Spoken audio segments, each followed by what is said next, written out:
हमारा कुछ न बिगड़ेगा, हमारा कुछ न बिगड़ेगा, तुम्हारी लाज जाएगी। पकड़ लो हाथ बनवारी, नहीं तो डूब जाएंगे। बोले बांके बिहारी लाल की, बोले सच्चे दरबार की। एक बार जयकारा लगा दें माता रानी का। जयकारा शेरा वाली जी का, बोल सच्चे दरबार की। जयकारा मां जगदिया जोता वाली जी का, बोल सच्चे दरबार की। जयकारा मां बाला सुंदरी जी का, बोल साचे दरबार की। देखिए किसी भी जागरण में जब तक तारा और रुक्मण की पावन कथा कहीं और सुनाई नहीं जाती, तब तक वह जागरण माता रानी स्वीकार नहीं करती या उस जागरण को संपूर्ण नहीं माना जाता। इसीलिए प्रत्येक जागरण में लगभग ब्रह्म मुहूर्त के समय में माता रानी की, तारा रानी की, रुक्मण की पावन कथा होती है। और हमारा भी अब लगभग 3 बजे के बाद ब्रह्म मुहूर्त का समय हो गया। 3 बजे तक हमने माता रानी की कृपा से साजबाज के द्वारा, संगीत के द्वारा अच्छे कीर्तन करके अच्छी तरह हमने पूरी रात लगाई है माता रानी के चरणों में। और अब हम कथा शुरू करने जा रहे हैं। तारा और रुक्मण की कथा, ऐसी कथा जो कि 2 बहनों की कथा है, जो दोनों बहनें सगी बहनें हैं और दोनों की जो भाग्य है सगी होने के बावजूद अलग अलग है। और ये कहा जाता है कि माँ बाप अपने बच्चों को जन्म दे देते हैं, उनकी परवरिश कर सकते हैं, परवरिश कर सकते हैं, लेकिन उनका भाग्य अपना अपना होता है। बोली सच्चे दरबार की। क्या हो गया?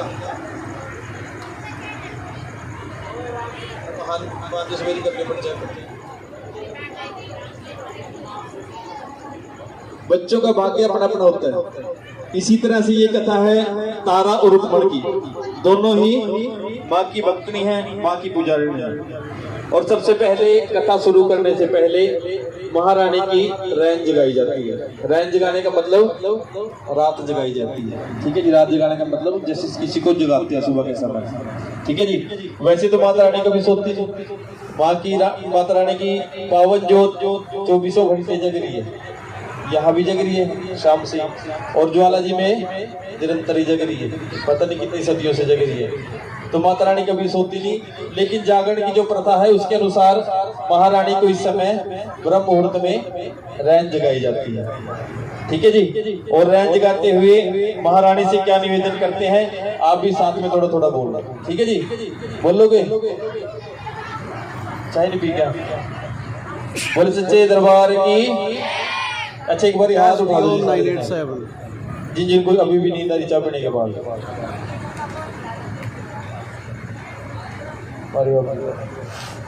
बोले सच्चे दरबार की।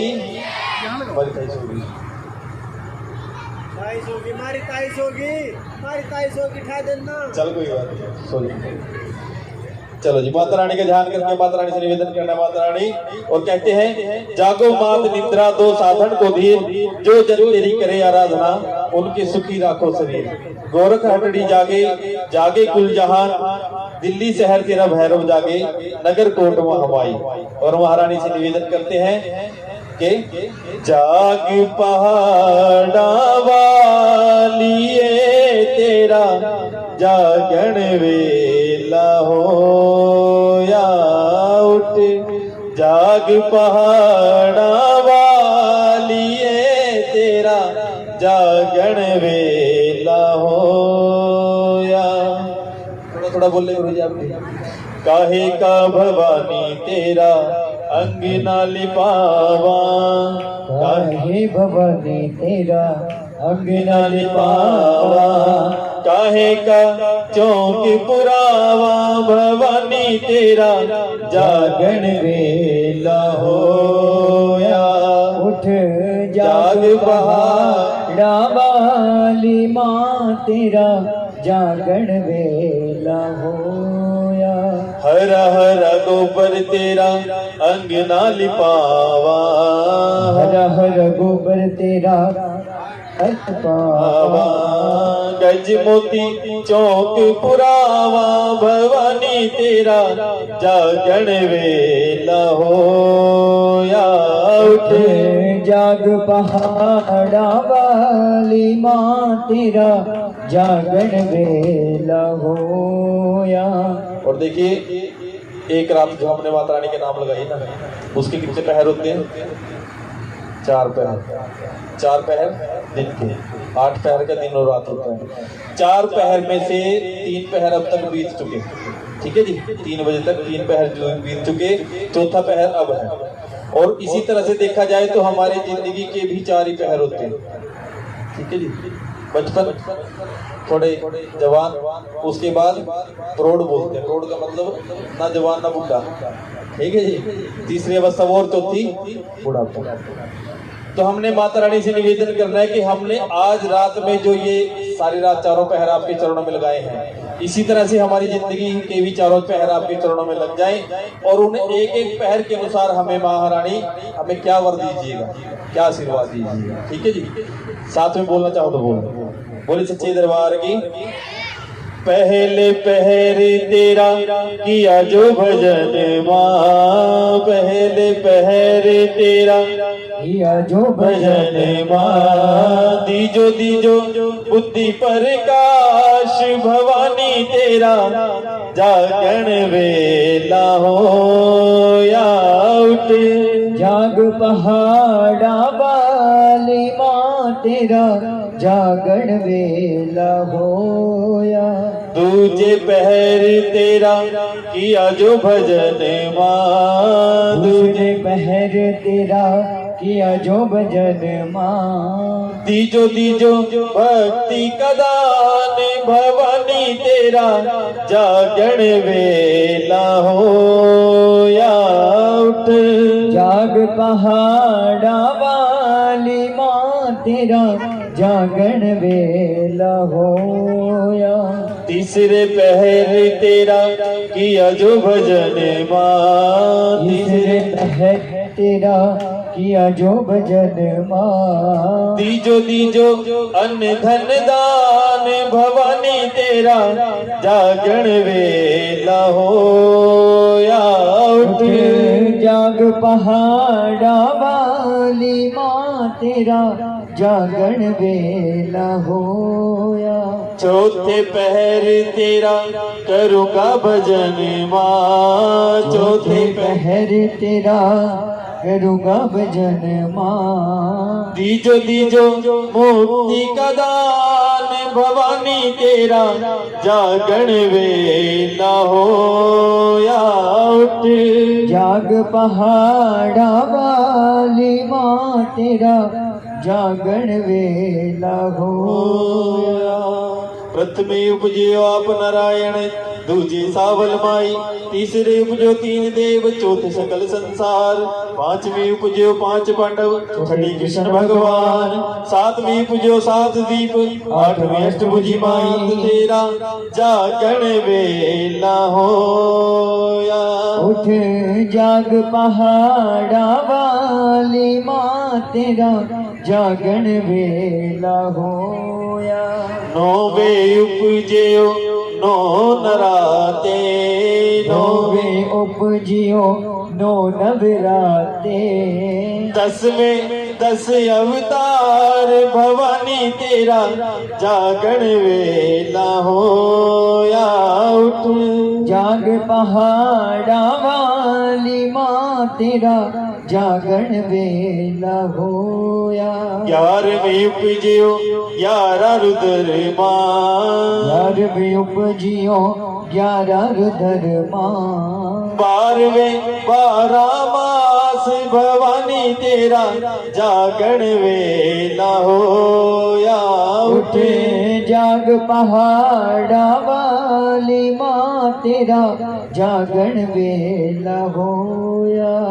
13वें उपजियो तेरा रतन मान। फिर भी उपजियो तेरा रतन मान। 14वें 14 भवन भवानी तेरा जागरण वेला होया। उठे जाग पहाड़ा वाली माँ तेरा जागरण वेला होया। 15वें उपजियो 15 तिथावा। 15वें उपजियो 15 तिथावा। 15वें उपजियो 15 तिथावा। 15वें उपजियो 15 तिथावा।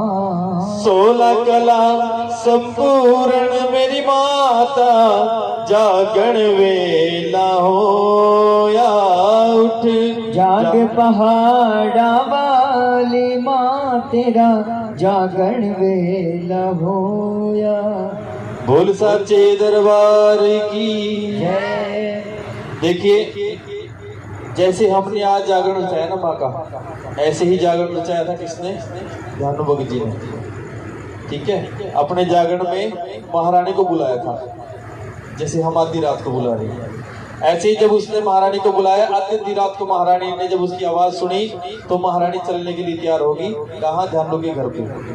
जब जाने लगी तो उसने अपने सिंह को बुलाया, शेर को बुलाया, जो सवारी उनको बुलाया। चलने लगी, पीछे से हनुमान जी महाराज आ गए। कहने लगे, माता रानी आप आधी रात को कहाँ जा रहे हो?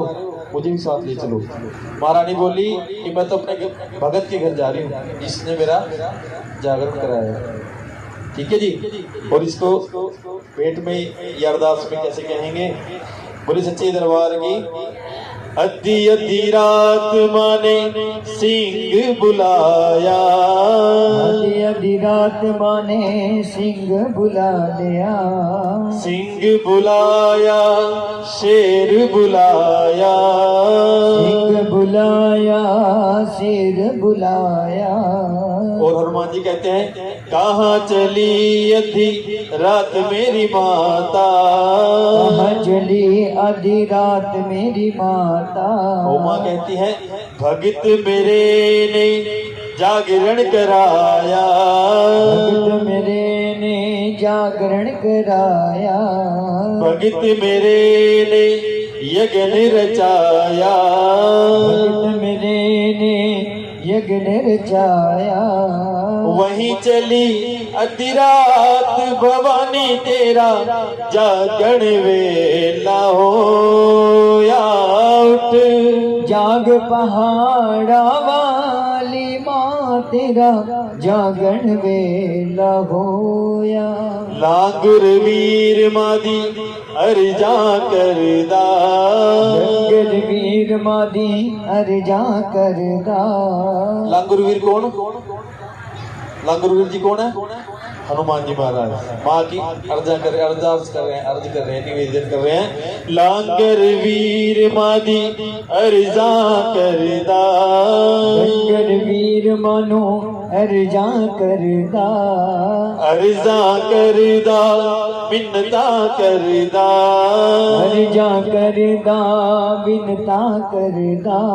मैनू भी ले चल नाल मेरी माता जागण वेला होया। उठ पहाड़ा वाली माँ तेरा जागण वेला होया। और महारानी ध्यानु भगत जी के जागरण में पहुंच जाती है। जाकर के ध्यानु भगत जी को क्या कहती हैं? तुम मत डरियो बालक मेरे। तुम मत डरियो बालक मेरे। बालक मेरे बछड़े मेरे। बालक मेरे बछड़े मेरे। तेरे ते होवांगी सहाय मेरे भगता जागण वेला होया। उठ जाग पहाड़ा वाली माँ तेरा जागरण वेला होया। और ध्यानु भगत जी कहते हैं, मैं नहीं डरदा माता मेरी। मैं नहीं डरदा माता मेरी।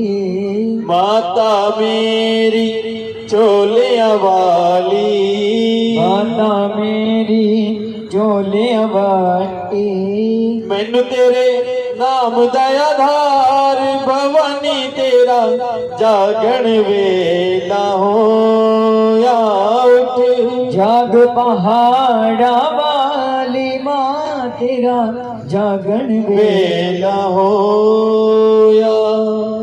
और महारानी धनंद भक्त जी से पूछते हैं कि तूने मुझे जागरण में बुला तो लिया, मुझे मेरे लिए क्या भेंट लेके आया है?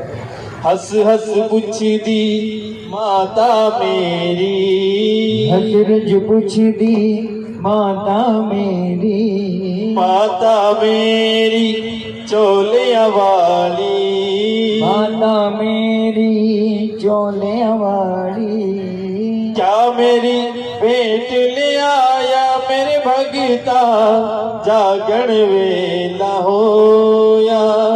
उठ जाग पहाड़ा वाली माँ तेरा जागण वेला होया। और धनभग जी कहते हैं और चढ़ावन पान सुपारी और चढ़ावन पान सुपारी पान सुपारी मैया ध्वजारी नरेला पान सुपारी मैया धजाए नरेला बछड़े ने शीश चढ़ाया मेरी माता जागण वेला होया उठ जाग पहाड़ा वाली माँ तेरा जागण वेला होया। बोली सच्चे दरबार की।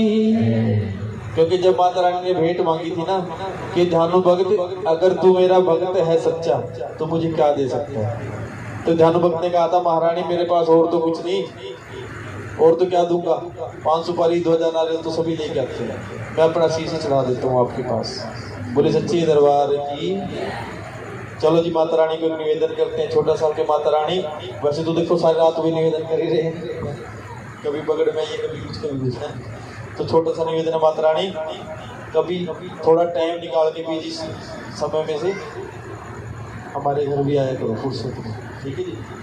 चलो बोलोगे जी, ताड़ी बजाओगे? बोले सच्चे दरबार की। पीछे मेरी आवाज नहीं पहुंच रही क्या जी? नींद आएगी। बोले सच्चे दरबार की जयकारा शेरा वाली जी का। बोल सच्चे दरबार की। आवाज करो। चलो बोलो, इसमें जोर लगा देंगे। और माता रानी से क्या निवेदन करेंगे? कभी फुर्सत हो तो जगदम्बे निर्धन के घर भी आ जाना कभी।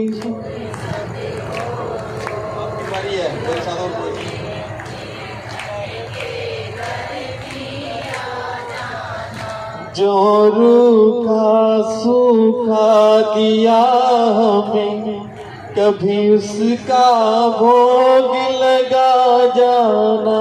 जो रूखा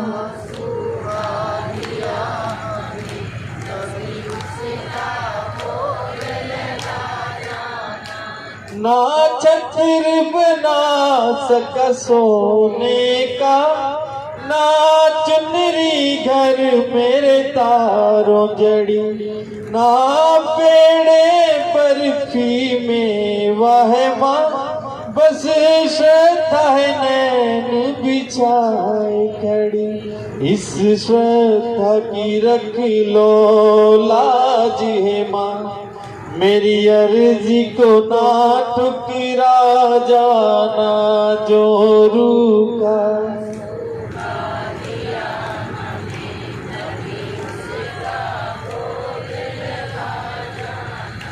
जिस घर के दिए में तेल नहीं वहाँ जोत जगाऊं मैं कैसे। जिस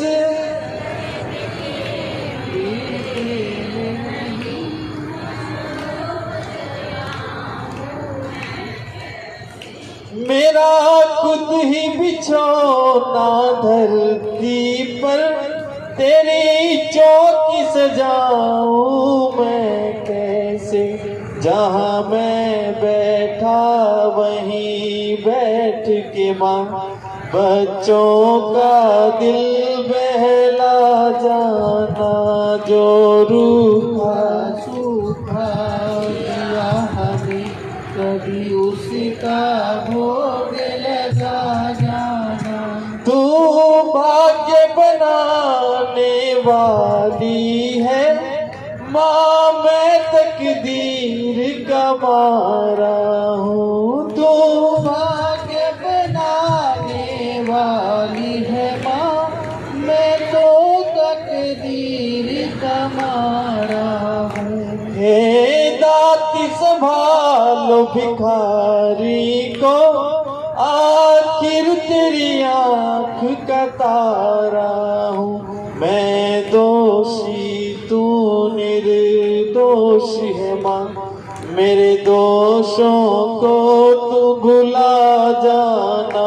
कभी फुर्सत हो तो जगदम्बे मेरे धन के घर भी आ जाना। जो रूखा सूखा दिया हमें कभी उसका। बोले सच्चे दरबार की जय।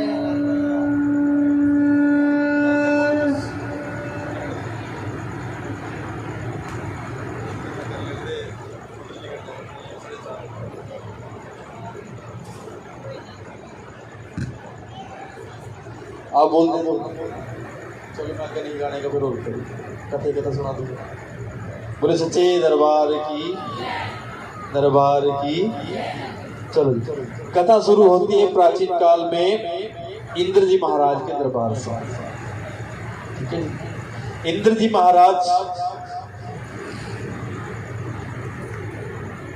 के दरबार में दो बहनें थी, दो अप्सराएं थी जो नृत्य का काम किया करती थी, वहां पे नाचने का काम किया करती थी, जिनका नाम था हाँ जी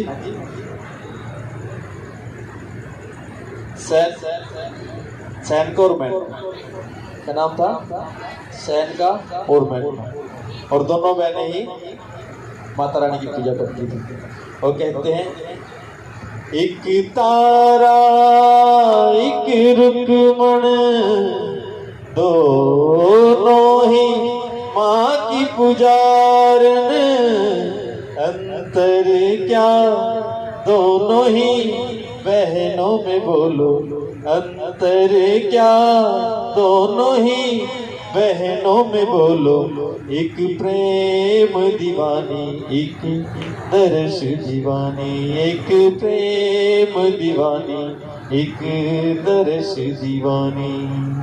बोले सच्चे दरबार की। इंद्र जी महाराज के दरबार में दोनों बहनें नृत्य का कार्य किया करती थी।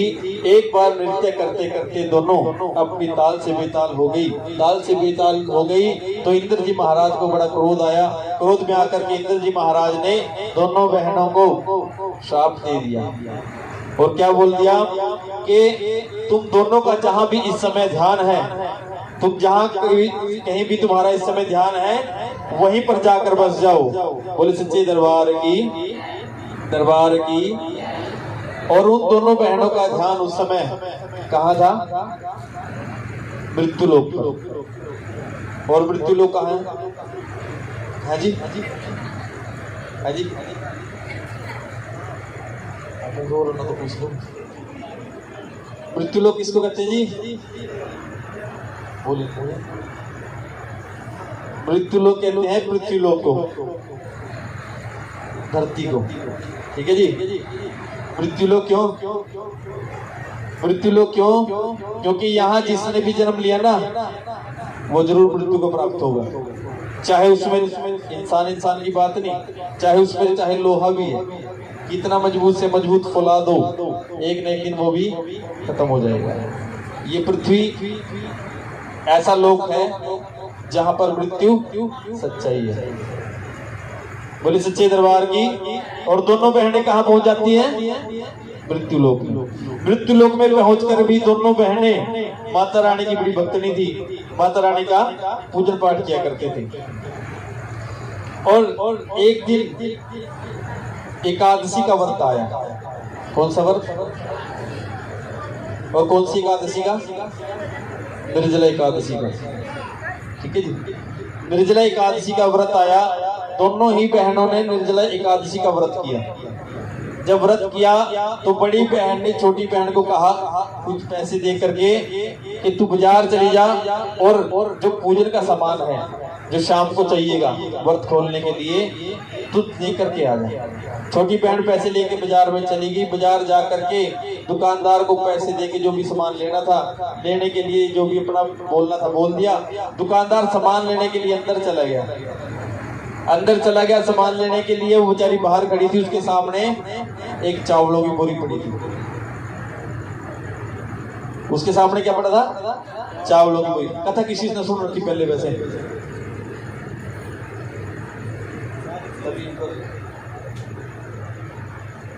क्या रखा था सामने जी? बोलते करो नींद नहीं आने की अपना, मैं इस वजह से बुलवा रहा। सामने रखी थी चावलों की बोरी। उसने बेचारी ने जब तक वो सामान लेके आता दुकानदार थोड़े से चावल उठा उस चावलों में खेलने लगी, हाथ घुमाने लगी। हाथ घुमाते घुमाते थोड़े से चावल उठा लिए हाथ में और ऐसे उछालने लगी। उछालते उछालते क्या किया? मुंह में डाल दिया। ज्यादातर ऐसी होता ना, जब चावल साफ वगैरह करो उसमें इसे साफ करते दो चार मुंह में चली जाती। वो आदत की बात है बस, चाहे उसमें कोई भी हो वो भी इस तरह ही करेगा। बोले सच्चे दरबार की, मुंह में डाल लिए। जब उसने खा लिए चबा लिए तब उसको ध्यान आया कि मैंने ये क्या गलती कर दी। मेरा तो आज निर्जला एकादशी का व्रत था, मैंने तो आज पानी भी नहीं पीना था, मैंने उल्टा चावल खा लिया। जब उसने ये सोच लिया, आस पड़ोस में इधर उधर देखा कि मुझे किसी ने देख तो नहीं लिया। उसने सोचा किसी ने देखा तो है ही नहीं, किसी को पता भी नहीं है, इसलिए मैं किसी को बताऊंगी भी नहीं कि भाई मैंने कुछ खाया कि नहीं खाया, क्योंकि अगर बड़ी बहन को पता चल गया वो गुस्सा होगी। इसलिए बेचारी ने चुप कर लिया कि मैं बताऊंगी ही नहीं। बताऊंगी नहीं तो पता नहीं चलेगा, पता नहीं चलेगा तो कोई झगड़ा ही नहीं होगा। बोली सच्चे दरबार की। सामान लेकर घर चली गई। घर जाकर के जब पहुंची तब उसकी बड़ी बहन ने सामान लेने के बाद देखा कि उसके मुंह पे चावल का दाना लगा हुआ था। उसने कहा कि बहन क्या तूने बाजार में कुछ खा लिया? क्या तूने अपना व्रत खत्म कर दिया? तब छोटी वाली बहन कहती है नहीं बहन, मैंने तो ऐसा कुछ नहीं किया, मैं कोई पागल थोड़ी हूँ, अपना निर्जला एकादशी का व्रत तोड़ दूंगी जो कि इतना महान होता है। यानी झूठ बोलने लगी। बोले सच्चे दरबार की। तब बड़ी बहन ने कहा कि अगर तूने नहीं खाया है तो ये तेरे मुंह पर चावल का एक दाना लगा हुआ था, कुछ चावल उसने चबा लिए और सफेद हो गए। हो जाता है ना, जुबान भी सफेद हो जाती है। उसने कहा तेरी जुबान भी सफेद हो रखी, बता सच में तूने क्या खाया? तब उसने बड़ी बहन के पांव पकड़ लिए और कहने लगी कि बहन मेरे से गलती हो गई, मेरे से अनजाने में थोड़े चावल खाए गए। तब उस बड़ी बहन ने कहा कि आज निर्जला एकादशी का व्रत है, आज तो कोई पानी भी नहीं पीता, और जिस दिन एकादशी हो उस दिन कोई चावल ही नहीं खाता, है ना जी। अगर कोई चावल खाए तो क्या कहते हैं? तो क्या कहते हैं? जो एकादशी को चावल खाता है क्या होता है?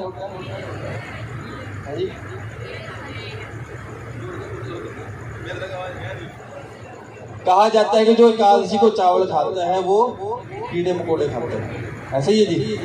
हाँ, और फिर एकादशी में उस दिन तो निर्जला एकादशी है, उस दिन तो निर्जला एकादशी है। निर्जला एकादशी के दिन पानी नहीं पीना, उल्टा चावल खा लिया। तब बड़ी बहन ने उस छोटी बहन को गुस्सा होते हुए श्राप दे दिया कि जा मैं तुझे श्राप देती हूँ कि तूने आज निर्जला एकादशी के दिन चावल खाकर कीड़े मकोड़े खाने वाला काम किया है, और मैं तुझे श्राप देती हूँ तू अगला जन्म लेकर के कीड़े मकोड़े खाने वाली ही बन जा। और वो क्या बनी? ठीक है जी, क्योंकि एकादशी का व्रत बहुत अच्छा है। और निर्जला एकादशी का व्रत जो कोई एक व्रत कर लेना, उसे सारे साल की एकादशियां जो है ना उनका फल मिल जाता है। अब उसने बेचारी ने वही खराब कर दिया। बोली सच्चे दरबार की। तब उस छोटी बहन ने कहा कि बहन ठीक है, मुझसे गलती होगी, आपने मुझे श्राप भी दे दिया, सजा भी दे दी, लेकिन आप मुझे ये तो बता दीजिए कि मुझे अब कभी आपसे मिलना हो पाएगा कि नहीं, यानी मैं आपसे बिछड़ कर दोबारा कभी मिलूंगी भी कि नहीं मिलूंगी। तब बड़ी बहन कहती है कि जब द्वापर युग आएगा और पांडव माता रानी का जागरण रचाएंगे, फिर महारानी का भंडारा करेंगे, उस भंडारे के प्रसाद में कूद कर तूने अपनी जान देनी है, भक्तों की जान बचानी है, तब तेरा उद्धार होगा और उसके बाद तेरा और मेरा मिलन होगा। बोली सच्चे दरबार की। छोटी बहन कहती है कि ये क्या बात हुई कि प्रसाद के अंदर कूद के जान क्यों देनी है, तो प्रसाद तो जहरीला हो जाएगा। तब बड़ी बहन कहती है कि कुछ बातें समय आने पे ही पता चलती है, पहले से पता चल जाए तो उनका कोई वैल्यू ही नहीं, इसलिए समय का इंतजार कर, जब समय आएगा तुझे पता चल जाएगा। बोली सच्चे दरबार की। और छोटी बहन आंखों में पानी लेकर के अपनी बड़ी बहन से बिछड़ते हुए क्या कहती है, ठीक है जी बोलोगे या चलो ऐसे?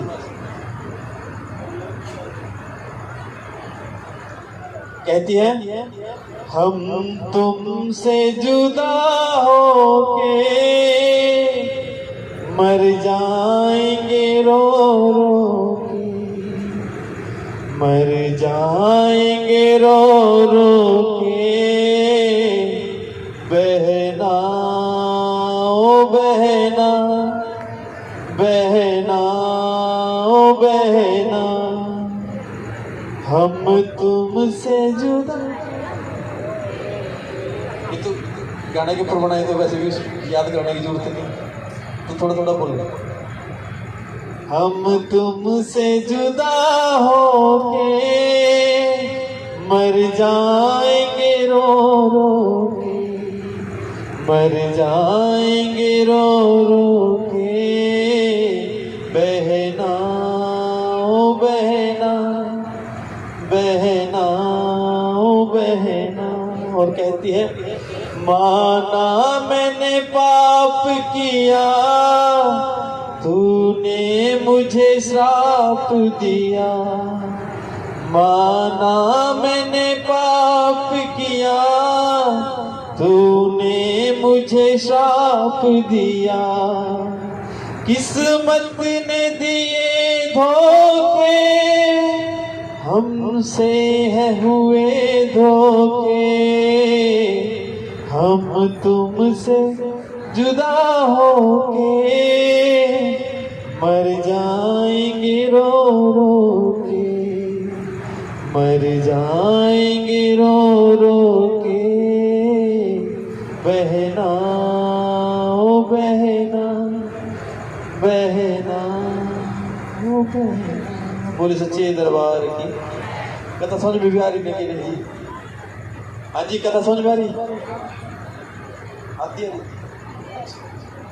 एक बार याद जयकारा बोल लेंगे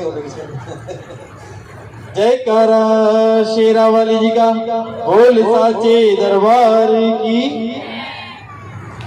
और समय बीतता चला गया, वो समय आ गया जब द्वापर युग आ गया, यानी पांडवों का कृष्ण जी महाराज का काल आ गया।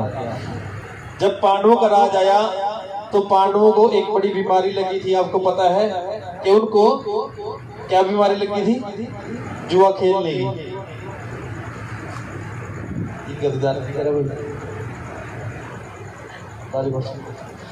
क्या बीमारी लगी थी? जुआ खेलने की लत लगी थी। और वो अपना जुआ खेलने में इतने व्यस्त हो गए, इतने मगन हो गए कि जो महारानी के दरबार में जाया करते थे ना नवरात्रों में, मेले में मत्था टेकने के लिए, वो भी जाना भूल गए। जब महारानी को उनका ध्यान हुआ कि बड़े दिन हो गए पांडव तो मेरे दरबार में आए ही नहीं, तो महारानी ने सोचा चलो कोई बात नहीं, पांडव तो हर साल आते हैं, आज मैं ही उनके दरबार में चली जाती है, उनसे उनका कुशल पूछने के लिए, अच्छा वाला पूछने के लिए। महारानी ने हनुमान जी को बुलाया, हनुमान जी को बुला करके कहा कि हनुमान जी, हमारे को पांडवों के दरबार में पहुंचना है, उनके नगर में पहुंचना है। मुझे वो पांडव आए नहीं, मुझे बड़ी चिंता है और वो पांडव कैसे हैं, इसलिए मैं उनसे मिल के आना चाहती हूँ। हनुमान जी महाराज कहने लगे, माता रानी, पांडव बड़े भाग्यशाली हैं, आपके दर्शन के लिए ऋषि मुनि करोड़ों साल तक तड़पते रहते हैं, तपस्या करते हैं, उनको दर्शन नहीं होते, और आप उन पांडवों को दर्शन देने के लिए खुद जा रहे हो। तो माता रानी और हनुमान जी महाराज दोनों पांडवों के नगर की तरफ चल देते हैं। पांडवों की नगर की तरफ चल देते हैं। माता रानी अपनी गुफा से निकलकर पहाड़ों से उतर करके उन पांडवों के नगर में पहुंच जाती है। पांडवों के नगर में पहुंच करके उनके महल के द्वार पे पहुंच जाती है। हनुमान जी को कहती है कि हनुमान जी, आप जाओ, पांडवों को संदेशा दो कि माता रानी आई है और आपके दर्शन कर लें। बोले सच्चे दरबार की। हनुमान जी महाराज गए, जाकर देखा पांडव तो जुआ खेलने में व्यस्त थे। हनुमान जी महाराज ने कहा कि पांडवों उठो, छोड़ दो इस धंधे को। देखो माता रानी गुफा से निकलकर पहाड़ों से उतर करके तुम्हारे महल के दरबार पे आ चुकी है, आओ उठ करके दर्शन कर लो, इस काम को छोड़ दो। पांडव कहने लगे, हनुमान जी अभी हमारे पास टाइम नहीं है, अभी हम बड़े बिजी हैं, अभी गेम बड़ी सीरियस चल रही है, हमारी खेल बड़ा सीरियस है हमारा, अभी हम नहीं जा सकते। और ऐसा करो, आप माता रानी को बोल दो कि जब वो अपनी गुफा से निकलकर पहाड़ों से उतर करके इतनी दूर आ गई है तो महल के अंदर ही आके हमें यहीं दर्शन दे देगी। बोले सच्चे दरबार की। अब कहते हैं कि विनाश काले विपरीत बुद्धि। भाई जो महारानी चल के आ गई इसका मतलब ये थोड़ी है तुम बिल्कुल तुम्हारे नौकरी नहीं। बोले सच्चे दरबार की। अगर कोई हमारे दरवाजे पे चल के आ जाए, हम उसको ये थोड़ी कहेंगे खड़ा रहो भैया आ गया, उसको बुलाएंगे, बिठाएंगे, चाय पानी कुछ तो पूछेंगे। और उन्होंने कहा कि माता को कह दो यहीं आके दर्शन दे देगी, हम तो लगे पड़े अभी। हनुमान जी को बड़ा गुस्सा आया, लेकिन कुछ कर नहीं सकते थे, माता रानी ने भेजा था, नहीं तो सबक सिखा भी देते। तो हनुमान जी महाराज माता रानी के पास गए। माता रानी, वो पांडव तो बेवकूफ हो चुके, उनको मैंने कहा तो कहने लगे माता रानी को बोल दो यहीं आके दर्शन दे देगी, हमारे पास अभी टाइम नहीं उठने का। तब माता रानी को बड़ा गुस्सा आया। क्रोध में आकर के माता रानी ने पांडवों को श्राप दे दिया कि पांडवों, मैं तुम्हें श्राप देती हूँ, जिस जुए के कारण आज तुमने मेरा तिरस्कार किया है, अनादर किया है, इस जुए के कारण ही एक समय ऐसा आएगा कि तुम्हें जंगलों में भटकना पड़ेगा। बोली सच्चे दरबार की, सच्चे दरबार की। और वो समय आया था ना, वो समय भी आ गया जब पांडव जुए में अपना सब कुछ हार गए, सब कुछ हार गए, यहाँ तक कि अपनी पत्नी को भी हार गई थी। जब हार गए तो उनको क्या हुआ था, जो कौरव थे उन्होंने उनको वनवास दे दिया था। और वनवास कितने साल का, कितने वर्ष का वनवास है जी? और राम जी को वनवास कितने साल का हुआ था? अच्छा, पांडवों को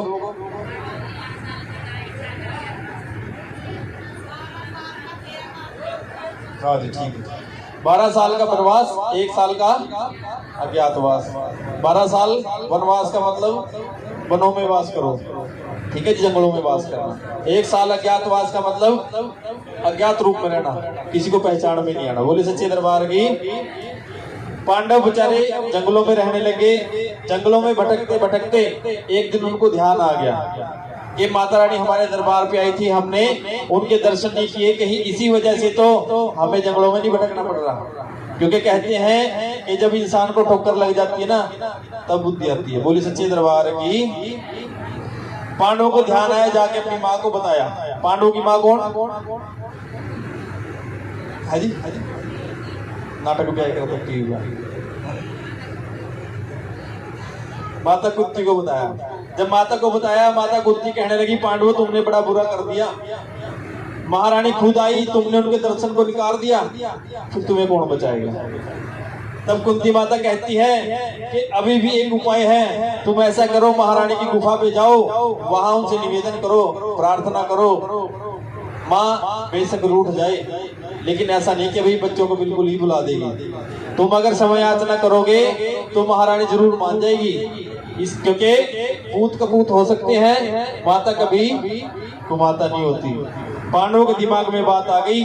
उसी ही सुबह उन्होंने क्या किया, स्नान ध्यान किया, नहाए धोए और एक जोत जगाई। जोत जगा करके क्या कहने लगे कि सुबह की जोत जगा चले हम, शाम की आन जगावांगे, जे तू ना मिली मां शेरा वाली, हम मार कटारी मर जावांगे। कि माता रानी हमने ये जो जगा दी है और शाम को फिर हम यहीं पे आ जाएंगे, अगर तू नहीं मिली तो शाम को फिर आएंगे, अगर तू नहीं मिली तो अपनी ही तलवार से अपना सर काट के तेरी जोत के अर्पण कर देंगे। हम सारा दिन तुझे ढूंढने के लिए आ रहे हैं। बोले सच्चे दरबार की। और पांडव ढूंढते ढूंढते माता रानी के गुफा की तरफ चल दिए। और क्या कह रहे हैं पांडव, आगे मैया जी तेरे नाम के पुजारी, आगे मैया जी तेरे नाम के पुजारी, नाम के पुजारी तेरे दर के भिखारी, नाम के पुजारी आगे मैया जी तेरे नाम के पुजारी, आगे मैया जी तेरे दर के भिखारी। जब पांडव गुफा के द्वार पे पहुंचे, माता रानी ने देखा भी पांडव तो गुफा के द्वार पे आ गए और ये मुझे मनाने के लिए आए होंगे। लेकिन माता को भी क्रोध था। माँ ने कहा कि मुझे इनके साथ नहीं जाना, इसलिए जोत का रूप बनाया और उस धरती में समा गई। बोले सच्चे दरबार की। जब धरती में समा गई, पांडवों ने देख लिया कि माता रानी तो जोत का रूप बनाकर धरती में समा गई। तो पांडवों ने क्या किया कि माता रानी आज हमारी मृत्यु वैसे भी निश्चित है, क्योंकि शाम को तो हमने खत्म ही हो जाना है। अब आज चाहे जो मर्जी हो जाए, हम आपको लिए जाए बिना छोड़ेंगे नहीं, आपका पीछा छोड़ेंगे नहीं, आप चाहे पताल में भी चली जाएंगे। पांडवों ने क्या किया, जहां माता रानी समाई थी वहीं पर खोदना शुरू कर दिया। जब खोदने लगे तो पहली बार में खोदा तो उनको क्या मिला कि एक चंदन की चौकी मिली, पहली बार खुदाई करी। ठीक है। दूसरी बार में एक गागर मिली, गागर का मतलब जैसे मटका, ठीक है जी, गंगा जल से भरा हुआ। तीसरी बार में उनको ध्वजा, नारियल, पान और सुपारी मिली। और जब चौथी बार खुदाई करी तो चौथी बार में वहां पर माता रानी की अष्टभुजी मूर्ति मिली। क्या मिली, समझ में नहीं आ रही क्या जी? माता रानी की अष्टभुजी 8 भुजाओं वाली मूर्ति मिली। ठीक है जी। और पांडवों ने झट से मूर्ति को उठा लिया। जैसे ही मूर्ति को उठाया, मूर्ति से आवाज आई कि पांडवों उठो, मैं तुम्हारा उद्धार करूंगी और भव से बेड़ा पार करूंगी। जब पांडवों ने मूर्ति उठाई तो माता रानी कहने लगी कि पांडवों तुम एक रात में मेरा मंदिर बना दो, एक रात में मंदिर बना दो, मैं तुम्हें सब कुछ पहले के जैसा ही दिलवा दूंगी, सब कुछ तो पहले का जैसा दिलवा दूंगी और तुमको राजा बनवा दूंगी। बोली सच्चे दरबार की। पांडव कहते हैं माता रानी हमारे पास अब तो एक सुई भी नहीं है, पहले तो हम राजा थे, चलो कुछ ना कुछ कर सकते थे, लेकिन अब मंदिर कैसे बनाएंगे? तब माता रानी कहती है कि तुम एक ईंट लगाओगे, मेरे प्रताप से सैकड़ों ईंटें लग जाएंगी, तुम एक बार इच्छा तो करो, तभी तो बनेगा, है ना जी। किसी भी काम को करने के लिए पहले इच्छा जरूरी है, नहीं इच्छा हो तो फिर सरकार हुआ कैसा। तो पांडवों ने कहा ठीक है माता रानी। पांडव उसी रात को माता रानी का मंदिर बनाने लगे। पांडव एक ईंट रखते, सैकड़ों ईंटें अपने आप लग जाती। बनते बनते एक दीवार, 2 दीवार, 3 दीवारें बन गई। जब चौथी दीवार बनाने लगे तो तभी उन पांडवों के कान में थोड़ी आवाज आई। किसकी आवाज आई? दूध को रिड़कने की, दूध को बिलोने की, मथने की, है ना। उन्होंने सोचा कि भाई अगर दूध मथने की आवाज आ रही है इसका मतलब तो सवेर का समय हो गया, क्योंकि पुराने टाइम में भी लगभग जो माताएं थी वो लगभग 3 बजे के बाद दूध को मथना शुरू कर देती थी। तो उन्होंने सोचा इस पर ये तो ब्रह्म मुहूर्त का समय हो गया, मंदिर तो अंदर में रह गया। उन्होंने कहा कि आसमान में अंधेरा तो बहुत है, अभी तो सुबह का समय नहीं हुआ। वो कहने लगे चलो जिधर से आवाज आ रही है उधर जाकर देखते हैं कि आवाज किस चीज की आ रही है। उधर गए, जाकर देखा वहां एक कबीले वाले थे जिनके पास ऊंटनियां थी। वहां एक बूढ़ी माता बैठ करके दूध रिड़क रही थी। उससे जाके पूछा कि माता क्या सुबह होगी, क्या ब्रह्म मुहूर्त का समय हो गया, आप दूध मथने लगी। वो बूढ़ी माता कहने लगी नहीं बेटा, मैं तो बुजुर्ग हूँ, बुढ़ी हूँ, और बुढ़ों को रात को नींद आती है। झूठी बात तो नहीं, सच्ची बात है, बुजुर्गों को रात को नींद नहीं आती, बेचारों को कभी टांग बदल के बदल। तो कहने लगी भी मुझे नींद तो आई नहीं रही थी, सोचा क्यों नींद रात खोई, इतना कुछ काम कर लेती हूँ और कुछ नहीं मिला तो मैं दूध को ही रिड़कने लगी। पांडवों को बड़ा गुस्सा आया, कहने लगे बुढ़िया तेरे दूध और मक्खन के चक्कर में हमारी तो जिंदगी खत्म थी आज। बोले सच्चे दरबार की। पांडवों ने गुस्सा होते हुए उस बुढ़िया को श्राप दिया कि बुढ़िया माता जितना मर्जी दूध को रिड़कती रहे, जिस मक्खन के लाल से तूने आधी रात को दूध रिड़कना शुरू कर दिया वो मक्खन तुझे प्राप्त ही नहीं होगा। बोले सच्चे दरबार की। पांडव वापिस वहीं आए जहां मंदिर बनाने लग रहे थे। जाकर के देखा कि समय थोड़ा रह गया, अगर मंदिर मिनटों के हिसाब से बनाएंगे तो देर हो जाएगी। उन्होंने क्या किया, भीम जी महाराज बड़े बलशाली थे। भीम जी महाराज को युधिष्ठिर ने कहा भीम ऐसा करो कोई पहाड़ का टुकड़ा लाओ और इस चौथी दीवार की साइड में लगा दो भाई, अब तो यही ऑप्शन है।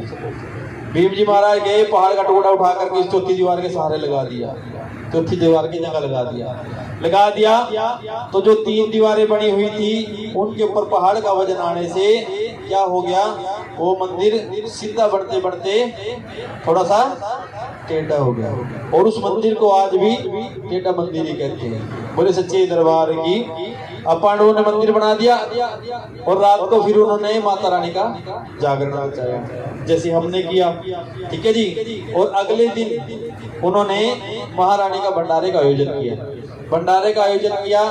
भंडारे में उन्होंने सभी 33 कोटि के देवी देवता सबको बुलाया, सभी राजाओं महाराजाओं को बुलाया, सभी ऋषि गणों को बुलाया।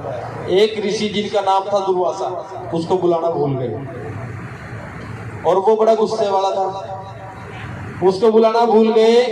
जब भंडारे का समय हुआ सारे ऋषिगण जो थे वो जाने लगे भंडारे की तरफ और उसको कहते हैं कि महाराज दुर्वासा जी आप नहीं चल रहे भंडारे में, चलो चलते हैं। दुर्वासा जी कहते नहीं आप पहुंचो मैं बाद में आऊंगा। और दुर्वासा जी को बड़ा गुस्सा, उन्होंने सोचा कि मैं कुछ ऐसा काम करूंगा कि जिन पांडवों ने मेरी बेइज्जती की है, जिन इन ऋषियों से वो आशीर्वाद पाना चाहते हैं, मैं ऐसा कुछ काम करूंगा कि ये जो ऋषि जा रहे हैं ना आते हुए उनको श्राप दे करके आएंगे। बोले सच्चे दरबार की। श्राप दे करके आएंगे। और दुर्वासा ने क्या किया, एक मरे हुए सांप का कंकाल उठाया, सांप का कंकाल उठा करके वहां पहुंच गए जहां खीर का प्रसाद का कढ़ा रखा हुआ था। भक्तजन अपने काम में लगे हुए थे, उसने चुपके से वो सांप का कंकाल उस खीर के कढ़ाई में छोड़ दिया। जब उसने वो सांप का कंकाल खीर के कढ़ाई में छोड़ दिया तो एक माँ की भक्तनी ये सारा दृश्य देख रही थी। और वो कौन थी? हाँ जी, वो छिपकली थी। बोल तो कोई नहीं है, कौन सा फाइन पड़ रहा है। वो छिपकली थी। उसने देखा भी दुर्वासा ने बड़ा नीच कर्म कर दिया। उसने महारानी से निवेदन किया कि माता रानी मुझे एक पल के लिए आवाज दे दे, मुझे कि मेरी बात ये समझ सके, मैं बता दूं कि इसमें सांप गिर दिया, जहरीला हो गया, प्रसाद कोई ना खाए। लेकिन माता ने उसकी बात नहीं सुनी। जब बात नहीं सुनी और भक्तजन प्रसाद लेने के लिए पहुंच गए कड़ाहे के नजदीक, तब उस छिपकली ने क्या किया, जोर से 3 बारी माँ का जयकारा लगाया, जय माता की, जय माता की और जय माता की, ऐसा बोल करके कड़ाहे में छलांग लगा दी। बोले सच्चे दरबार की। जो भक्तजन आए थे उठाने के लिए कड़ाहा, उन्होंने देखा कि इसमें तो छिपकली गिर गई है। उनको बड़ा क्रोध हुआ। क्रोधित होकर के उस छिपकली को श्राप दे दिया कि जा, तूने बड़ा नीच कर्म कर दिया, तू बड़ी नीच है, बड़ा ही नीच कर्म किया, और तुझे हम श्राप देते हैं कि तू अगला जन्म जो है वो तेरा नीच कुल में ही बीतेगा, नीचों के घर में ही व्यतीत होगा। बोले सच्चे दरबार की। ऐसा श्राप दे दिया।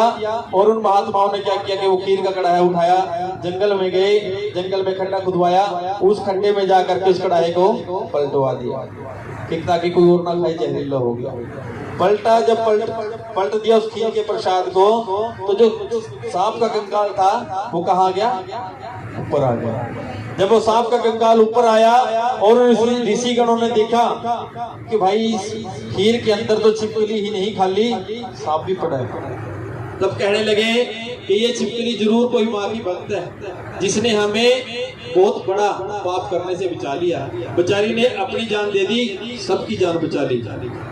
तब वो पछताने लगे कि हमने बड़ा श्राप दे दिया, और कहने लगे कि हम अपना श्राप तो वापस नहीं ले सकते, लेकिन तुझे एक आशीर्वाद देते हैं कि तेरा पालन पोषण तो नीचों के घर में होगा, ठीक है जी, नीच कुल में होगा, लेकिन तेरा जन्म एक उच्च कुल में होगा, राजकुल में होगा। बोले सच्चे दरबार की।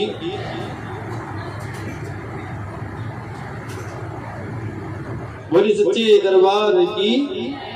और समय बीतता चला गया। उसके बाद कथा आती है, एक राजा हुए हैं जिनका नाम है स्पर्श। क्या नाम? राजा स्पर्श। उस राजा के घर में कोई संतान नहीं थी। माता रानी की पूजा किया करता था, व्रत किया करता था। ऐसे ही नवरात्रों के व्रत किए, नौमी के दिन माता का व्रत खोला, माता रानी के चरणों में मत्था टेका, तो माता रानी ने प्रकट होकर कहा कि राजन उठो, मैं आपके सामने प्रत्यक्ष खड़ी हूँ। महाराज ने माता रानी को सामने देख करके उनके चरण पकड़ लिए, और चरण पकड़ करके बहुत धन्य हो गया। माता रानी की बार बार विनती की। महारानी कहने लगी कि महाराज मैं आपसे बड़ी प्रसन्न हूँ, कोई चीज मांगना चाहते हो तो मांग लो। तब राजा कहने लगा कि माँ मेरे पास तो सब कुछ है, मैं क्या मांगू? अगर आप देना चाहती हैं मुझे सिर्फ इतना बता दीजिए कि क्या मेरे कुल में कोई संतान उत्पन्न होगी या नहीं, या मैं ऐसे निसंतान ही चला जाऊंगा। तब महारानी ने कहा कि नहीं राजन, तेरे घर में 2 कन्याएं जन्म लेंगी जो अपने नाम के साथ साथ तेरे नाम और तेरे कुल के नाम को भी चमका देगी। बोले सच्चे दरबार की। जब महारानी ने ऐसा आशीर्वाद दे दिया, राजा बड़ा प्रसन्न हुआ। प्रसन्न होकर के समय बीतता चला गया, और उस राजा के घर में समय के अनुसार एक कन्या ने जन्म लिया। तो उस कन्या के जन्म पर राजा ने बड़ी खुशियां मनाई। कन्या का जन्म हुआ तो अपने पुरोहितों को बुलाया। पुरोहितों को बुला करके उस कन्या के बारे में पूछा कि पंडित जी इस कन्या का भाग्य कैसा है, जरा देख करके बताइए। तब उन ब्राह्मणों ने कहा कि महाराज इस कन्या के नक्षत्र ग्रह बहुत अच्छे हैं, ये कन्या आपके कुल को 4 चांद लगाने वाली है। ये कन्या जहां भी जाएगी अपने और आपके नाम को तारों की तरह चमका देगी, इसलिए इस कन्या का नाम आप क्या रख दीजिए? तारा रख दीजिए। बोले सच्चे दरबार की। उसके बाद समय बीता और उस राजा के घर में दूसरी कन्या ने जन्म लिया। जब उस दूसरी कन्या का जन्म हुआ तो उस बहुत ही समय विपरीत था। विपरीत का मतलब बहुत बारिश, तूफान, हर जगह अपशकुन थे। फिर राजा ने ब्राह्मणों को बुलाया, कहा महाराज इस कन्या का भी भाग्य देखो। तब ब्राह्मणों ने कहा कि महाराज ये कन्या तो आपके लिए उचित नहीं, हमारे यहाँ राज्य के लिए भी उचित नहीं, आप इस कन्या को मरवा दो। बोले सच्चे दरबार की। महाराज कहने लगे कि देवता जी मैं इस कन्या को नहीं मरवा सकता, कन्या मारने से बड़ा पाप लगेगा, आप कोई और उपाय बता दीजिए, मैं वो कर दूंगा। तब ब्राह्मणों ने कहा महाराज इस कन्या को आपने हमारे इस राज्य से दूर करना है, नहीं तो ये कन्या आपके कुल को दाग लगाएगी। तो वो कहने लगा कोई उपाय बताइए।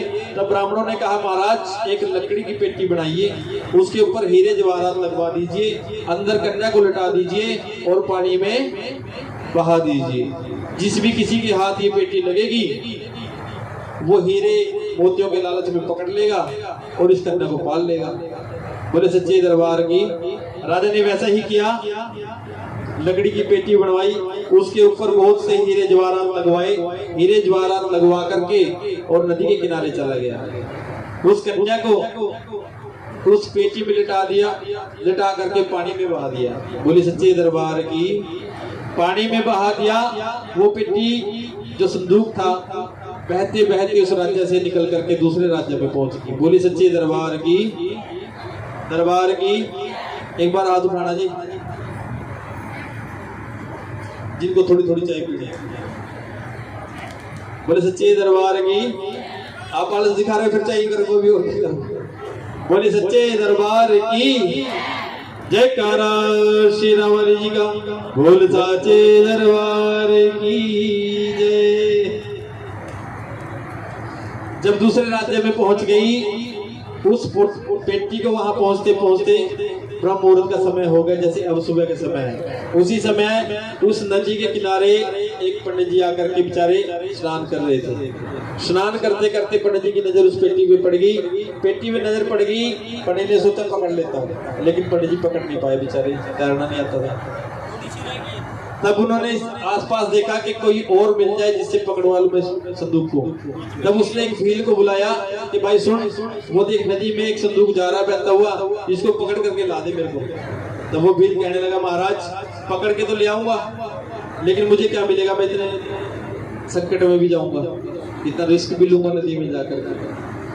तो पंडित जी कहने लगे, भाई सुन, जो संदूक में अंदर होगा वो तेरा और जो बाहर होगा वो मेरा। कहने लगा ठीक है महाराज। बेचारा भील गया नदी के अंदर, 5 मिनट में पकड़ के संदूक को ले आया। उसको तो तैरना आता था, ला करके पंडित जी को दे दिया, लो पंडित जी पकड़ो संदूक। पंडित जी ने जैसे संदूक खोला, उस संदूक के अंदर एक नवजात कन्या पाँव का अंगूठा मुंह में चूस रही थी। बोले सच्चे दरबार की।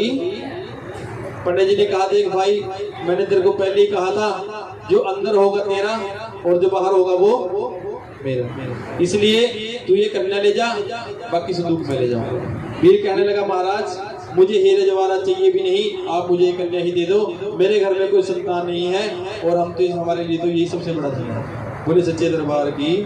भील ने उस कन्या को उठाया, कन्या को उठा करके छाती से लगा करके अपने घर चला गया। दौड़ते दौड़ते घर पहुंच करके अपनी पत्नी को आवाज लगाई, सुनती हो जरा देखो मैं क्या लेकर आया हूँ।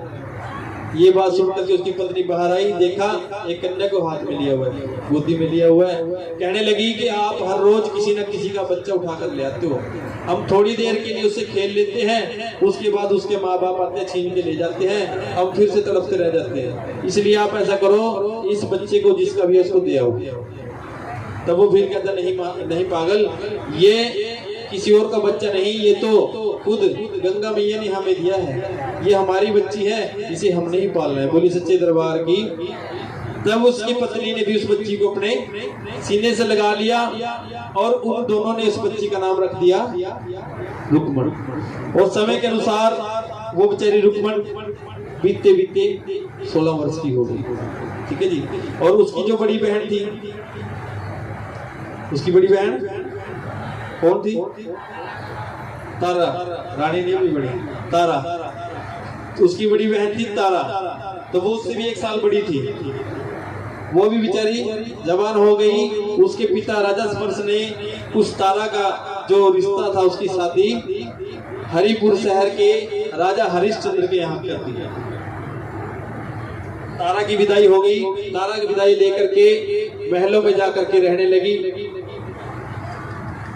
वहां की रानी बन गई। तब उस तारा ने महाराज से कहा कि महाराज मुझे माता रानी की भक्ति का बड़ा शौक है, मैं माता रानी की भक्ति करती हूँ, उनके भजन कीर्तन करती हूँ, आपको मेरी भक्ति से, मेरे भजन कीर्तन से कोई दिक्कत तो नहीं? तब महाराज ने कहा कि देख तारा, मुझे तेरे भक्ति करने से कोई दिक्कत नहीं, लेकिन जो भी भजन कीर्तन करना है अपने महल के अंदर ही करना है, कहीं बाहर जाके नहीं करना, क्योंकि हम शहर के राजा हैं, हमारी कुछ कुल मर्यादा होती है, इसलिए हम गली गली में जाके कीर्तन करते हुए अच्छे नहीं लगते। मैं तेरे लिए शहर में मंदिर बनवा दूंगा, यहाँ मंदिर बनवा दूंगा, महल में ही, उस मंदिर में ही पूजा करनी है, वहीं पे कीर्तन करना है, बाहर नहीं जाना। बोली सच्चे दरबार की। तारा ने भी मान लिया और समय बीतता चला गया। उधर जो उसकी छोटी बहन थी रुक्मण, उसकी भी शादी का समय हो गया और भाग्य से माता रानी की कृपा से उसका रिश्ता भी कहाँ हुआ? उसी हरिपुर शहर में हो गया और उसकी भी शादी का समय, विदाई का समय आ गया। अब रुक्मण की विदाई हो रही है, ठीक है जी।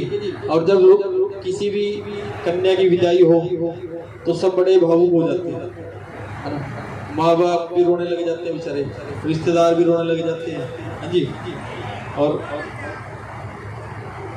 कई बार तो बेचारे बराती भी रोने लग जाते हैं, है ना। चलो छोड़ो, बोले सच्चे दरबार की। और विदा होते होते जो रुक्मण है और उसके पिता है, उसकी माँ है, वो क्या कह रहे हैं एक दूसरे से विदाई के समय। ठीक है जी। उसके पिता कहते हैं, बाबुल का ये घर रुक्मण कुछ दिन का ठिकाना है, बाबुल का ये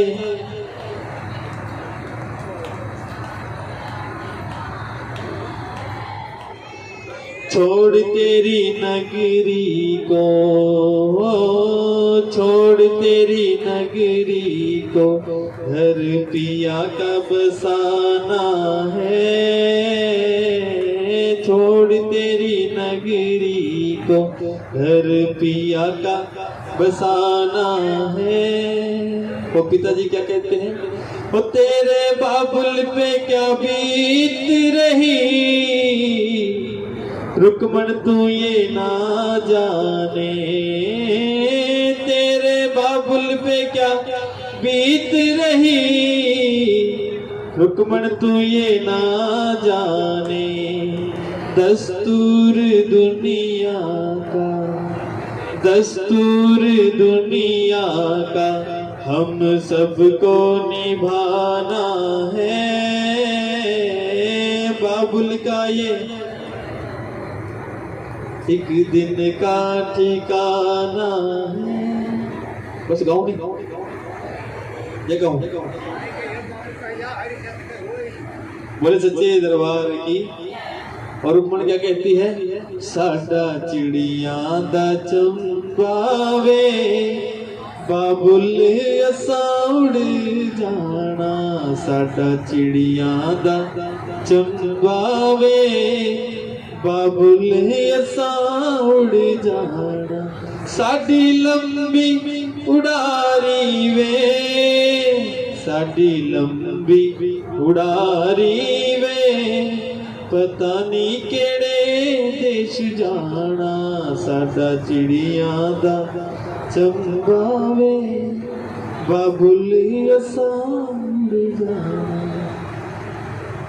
क्योंकि लड़कियों को चिड़िया ही कहा गया ना। और कहते हैं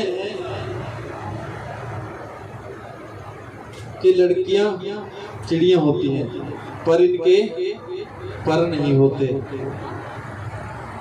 मायके होते हैं, ससुराल होते हैं, लेकिन इनके घर नहीं होते। बोले सच्चे दरबार की। रुक्मणी भी विदाई लेकर के अपने ससुराल वहीं हरिपुर शहर में पहुंच गई। हरिपुर शहर में पहुंच करके एक दिन उसकी सास उसको साथ में ले गई, कहाँ, तारा रानी के महल में, क्योंकि वो वहां सफाई का काम किया करते थे। उसके साथ में ले गई। जब गई तो दरबार, जैसे ही दरबार में उसने प्रवेश की, एंट्री करी, तारा रानी ने उसको देखा, तुरंत उसको याद आ गया कि ये तो मेरी बहन मेनका है, जो 2 जन्म पहले मुझसे बीच छूट गई थी। ये आज यहाँ पहुंच गई। उसने तुरंत उसका आवाज लगाई, ये सुन, यहाँ आ। बेचारी आ गई, भाई रानी ने बुलाया, जाना पड़ेगा। आई तो तारा ने कहा कि आ मेरे पास बैठ जा, मैं तुझसे कुछ बात करना चाहती हूँ। तब बेचारी रुक्मणी कहने लगी, महारानी मैं आपके पास नहीं बैठ सकती, आप महारानी हो शहर की और मैं तो एक जमादारनी हूँ। मैं आपके पास बैठूंगी तो आपका धर्म भ्रष्ट हो जाएगा, इसलिए आपके पास नहीं बैठ सकती। तब तारा कहती है कि अगर किसी के पास बैठने से किसी का धर्म भ्रष्ट हो जाता है तो मैं ऐसे धर्म को नहीं मानती, और जब मैं तुझे आज से ही अपनी धर्म की बहन बनाती हूँ। अब तो तू मेरे पास बैठ सकती है। बोले सच्चे दरबार की। तब रुक्मणी की व्यवस्था हो गई, बेचारी बैठ गई, बातें करी। जब बातें करके शाम को वापिस आने लगी, तब तारा ने कहा कि रुक्मणी तूने हर रोज मेरे पास आना है और मेरे पास ही रहना है सारा दिन। रुक्मणी कहती है कि महारानी आज तो मैं अपनी सास के साथ आ गई थी, हर रोज कैसे आऊंगी, मैं किस लिए आऊंगी। तब तारा ने कहा ठीक है, तेरी सास महलों की सफाई करती है, कल से तूने जिस मंदिर की पूजा मैं करती हूँ उस मंदिर की सफाई तूने करनी है, इसलिए तू साथ में आया कर। उसकी सास को भी बोल दिया कि इसको लेके आया करो। बेचारी रुक्मणी हर रोज आती, मंदिर की सफाई करती थी। बोले सच्चे दरबार की। बस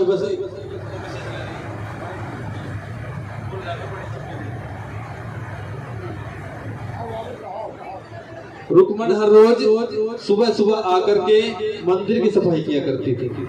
ऐसे ही समय बीतता चला गया, 1 साल 2 साल 3 साल 4 साल। एक दिन जब रुक्मण आई मंदिर के दरवाजे पे, दरवाजा मंदिर का अंदर से बंद था और मंदिर के अंदर से ढोलक छेड़ों की आवाज आ रही थी। भगत जन बेटे गा रहे थे माता रानी की। वो बेचारी बाहर ही बैठी, चलो जब आएंगे फिर देखती हूँ। जब सुबह लगभग 3 बजे का टाइम हुआ, 3:30 बजे का टाइम हुआ, तारा रानी भक्त जन मंदिर से बाहर आए। तब रुक्मण ने पूछा कि तारा, ये आप लोग अंदर क्या कर रहे थे? बड़ी ढोलक की आवाज आ रही थी, छेड़ों की आवाज आ रही थी, और आप ये क्या कर रहे थे? तारा रानी कहने लगी कि रुक्मण देख, हम महारानी का जागरण कर रहे थे। तब रुक्मण कहती है कि माता का जागरण करने से क्या मिल जाता है? तब तारा कहती है कि माता रानी सबके मन की आस पुगा देती है। जिसके मन की जो आस हो ना, वो सब पुगा देती है। जिसको जो भी चाहिए वो सब दे देती है। जिसको जो भी चाहिए वो उसको मिल जाता है। और महारानी सभी के भंडार भर देती है। इसलिए हम माँ का जागरण करते हैं। तब रुक्मण कहने लगी, अगर ऐसी बात है, क्या तेरी माँ मुझे एक लाल दे सकती है?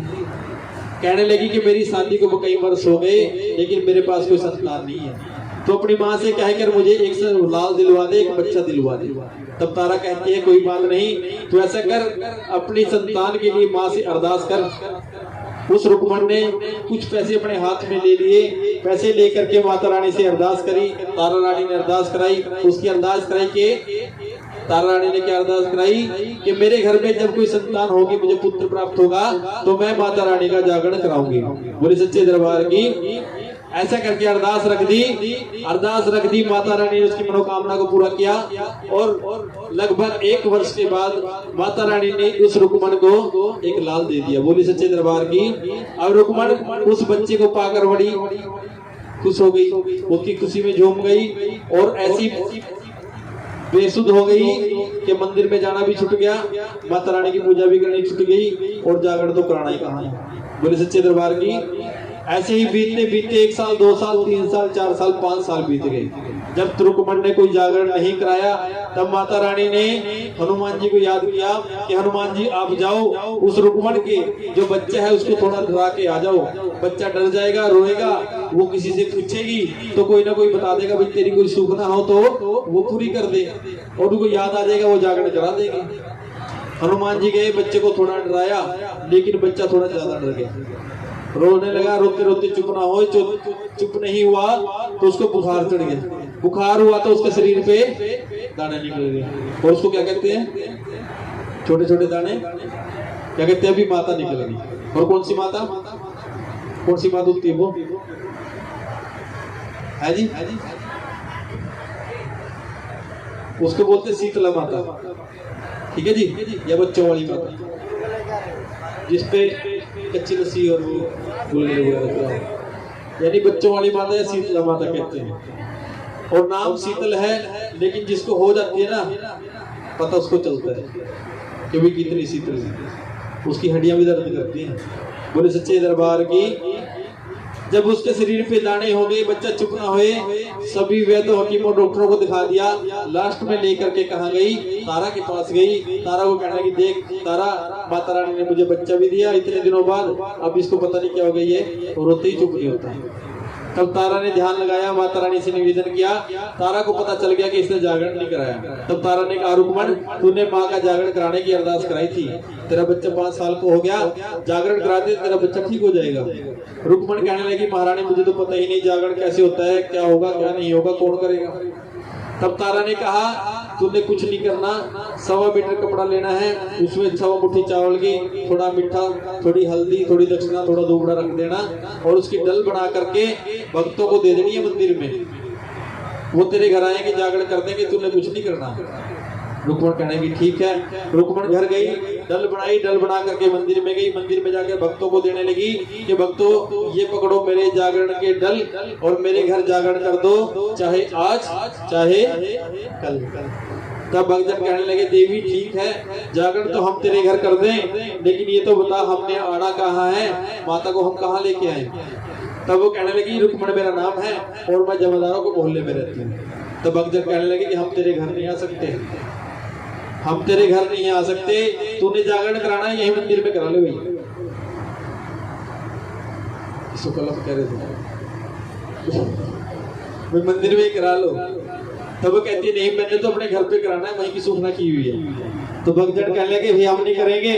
तो रुक्मण फिर से तारा के पास गई, तारा देख वो भगत तो कहते हैं मैं हम तेरे घर नहीं आएंगे। तब तारा कहती है कोई बात नहीं, तू ये डल मुझे दे जा और उन भक्तों को कह दे कि तारा रानी ने जागरण के डल ले लिए हैं और आपको भी पहुंचना है। बोली सच्चे दरबार की। तारा फिर भक्तों के पास गई, उनको कहा महाराज तारा रानी ने मेरे जागरण के डल ले लिए हैं, आपको भी निमंत्रण दे रही हूँ, आपने मेरे घर पहुंचना है। तब भक्तजन कहने लगे कि भाई जब शहर की महारानी जा रही है तेरे घर पे, फिर हमें जाने में क्या दिक्कत है, क्योंकि कल को कोई हमारे ऊपर तो उंगली उठाएगा नहीं जब महारानी चली गई। बोले सच्चे दरबार की। जब ये बात हो रही थी तो जो वहां राज दरबार का एक बेचारा कौन था, हाँ जी राज दरबार का एक नाई था, ठीक है जी, जो नाई का काम करता था। उसने ये बातें सुन ली, बातें सुन के उसने सोचा राजा को बताऊंगा कुछ इनाम मिल जाएगा। राजा के पास गया कि महाराज मैंने जाना है 8-10 दिन के लिए बाहर, अगर आपने कुछ दाढ़ी दूढ़ी बनवानी है, बाल बूल कटवाने तो कटवा लो, फिर ना कहना अभी बिना बताए चला गया। महाराज कहने लगे ठीक है भाई कोई बात नहीं, तू मेरी दाढ़ी बना दे। महाराज को बिठाया, तौलिया लगाया, साबुन लगाने लग गया। साबुन लगाते लगाते थोड़ा सा पानी महाराज के होठों पे लगा दिया, महाराज के होठ पे लगा दिया, होठों में पानी लग गया। तो महाराज ने गुस्सा होके उस बेचारे सैन को एक थप्पड़ जड़ दिया। कहने लगे दुष्ट ये तूने क्या कर दिया, मेरा धर्म भ्रष्ट कर दिया, अपने हाथ का पानी मेरे मुंह में डाल दिया। बोले सच्चे दरबार की।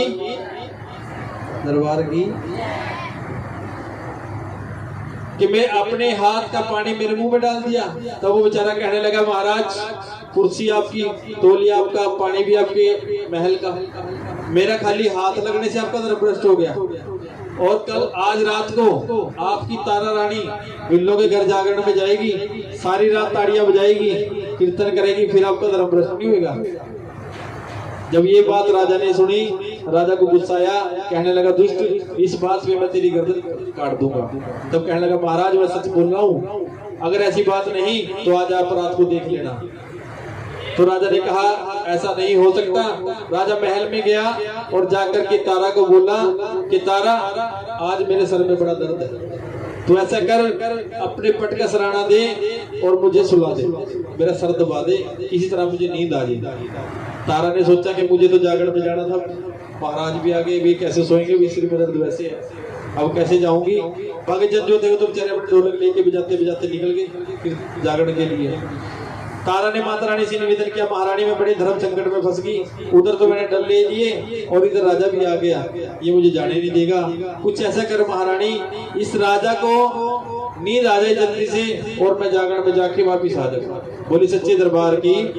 महारानी ने बड़ी ही ठंडी हवा चलाई, राजा को एक पल में नींद आ गई। तारा रानी ने दरवाजा खोल के देखा, बाहर बड़े सैनिक खड़े थे, कैसे जाऊंगी। तो क्या किया, अपनी अलमारी से साड़ियां निकाली, साड़ियां रोशनदान से फेंकी, उन साड़ियों के सहारे जंगल के रास्ते निकल करके रुक्मण के घर पहुंच गई। बोले सच्चे दरबार की। और जब राजा को होश आई, नींद खुली, उसने देखा तारा तो कहीं नहीं है। इधर दरबार की तरफ देखा, पहरेदार भी खड़े हैं, देखा भी तारा कहाँ गई। जब देखा कि रोशनदान में साड़ियां बंधी हुई हैं, राजा भी वहीं से उतर गया और कहाँ पहुंच गया, वहीं पहुंच गया जहां से ढोलक छेड़ों की आवाज आ रही थी। राजा पहुंच गया, जाकर के देखा, देखो पहले जो जागरण होते थे ना बंद कमरे में होते थे, खुले में बंद कमरे में, और माता कालका के जागरण हुआ करते थे।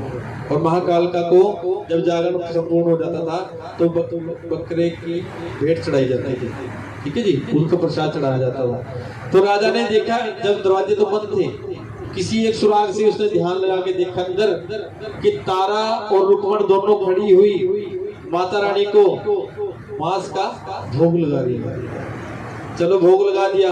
जो भगतजन थे उन्होंने भोग लगाने के बाद उस प्रसाद में से कुछ प्रसाद उठा करके उनकी झोली में भी डाल दिया। क्या डाल दिया? मांस का प्रसाद डाल दिया। जब राजा ने देखा कि रानी ने तो झोली में मांस का प्रसाद भी डलवा लिया, राजा से रहा नहीं गया कि ये बड़ी कुटिल है, बड़ी ही दुर्बुद्धि है। पहले तो भक्तनी बनी फिरती थी, अब सीधा मांस का प्रसाद दे रही है, कितना बुरा कर रही है।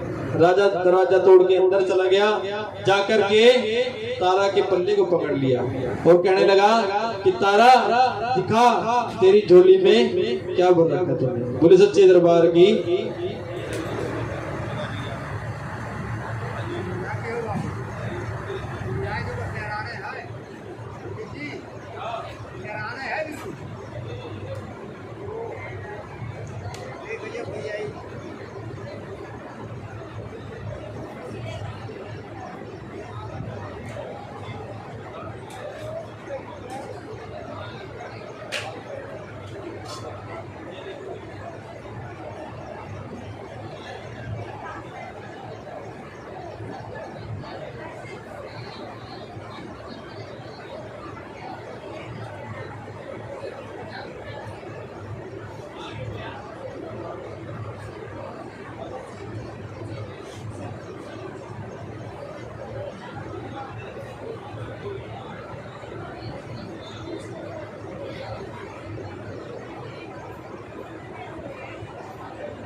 बोले सच्चे दरबार की। अभी मिलेगा प्रसाद जी, बैठ जाओ।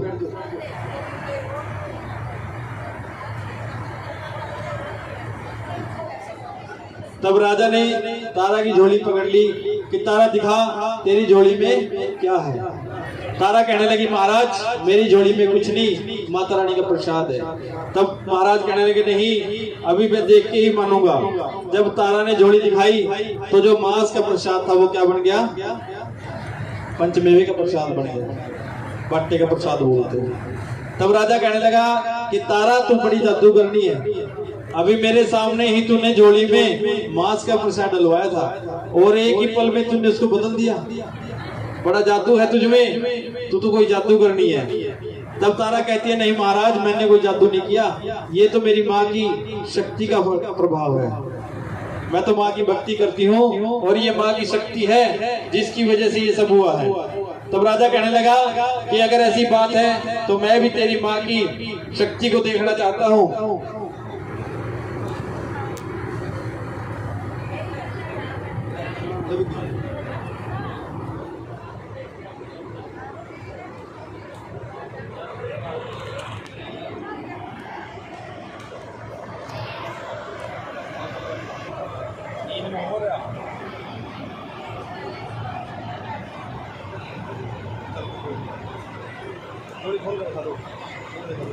एक बार जोड़ी दिखा दियो जी।